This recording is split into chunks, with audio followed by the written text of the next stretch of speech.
Good morning friend, my name is Basrola Ganpat. आज हम chemistry bye Ganpat sir के अंदर જેમાં આપણે 12th સાયન્સ કેમિસ્ટ્રીની અંદર ચેપ્ટર 1 જોઈશું, જેમાં દ્રાવક, દ્રાવ્યો અને દ્રાવણ એટલે શું અને તેમાં ભૌતિક સ્થિતિના આધારે દ્રાવણના પ્રકારો ઉદાહરણ સહિત સમજાવીએ. તો જોઈએ. હવે સૌપ્રથમ આપણો પ્રશ્ન થાય કે દ્રાવક એટલે શું. તો દ્રાવક એટલે કે સમાંગ મિશ્રણમાં જે ઘટક સૌથી વધારે પ્રમાણમાં હોય તેને દ્રાવક તરીકે ઓળખાવી શકાય છે. બીજું કે દ્રાવ્ય કોને કહેવાય. તો દ્રાવક સિવાયના એક અથવા વધારે ઘટકો જે દ્રાવણમાં હાજર હોય તેને દ્રાવ્ય કહે છે.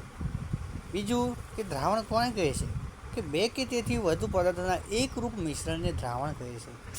અહીંયા આપણે એક કોષ્ટક સ્વરૂપે તેને રજૂ કરવાનો પ્રયત્ન કરેલો છે મેં અહીંયા. તો જોઈએ કે દ્રાવણોના અલગ અલગ પ્રકારો છે. 3 ટાઈપના પ્રકારો હોય છે, જેમ કે વાયુમય દ્રાવણો, પ્રવાહીમય દ્રાવણો અને ઘનમય દ્રાવણો.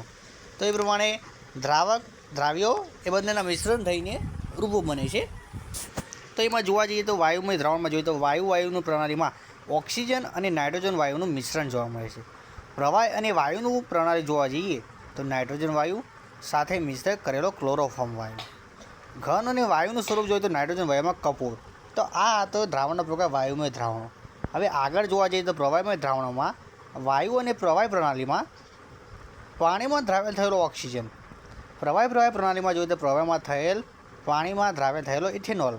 બીજી પ્રણાલી છે ઘન અને પ્રવાહી વાયુમાં, તો પાણીમાં દ્રાવેલ થયેલો ગ્લુકોઝ. તો આ પ્રણાલી હતી liquid form state that means rate to પ્રવાહી દ્રાવણો.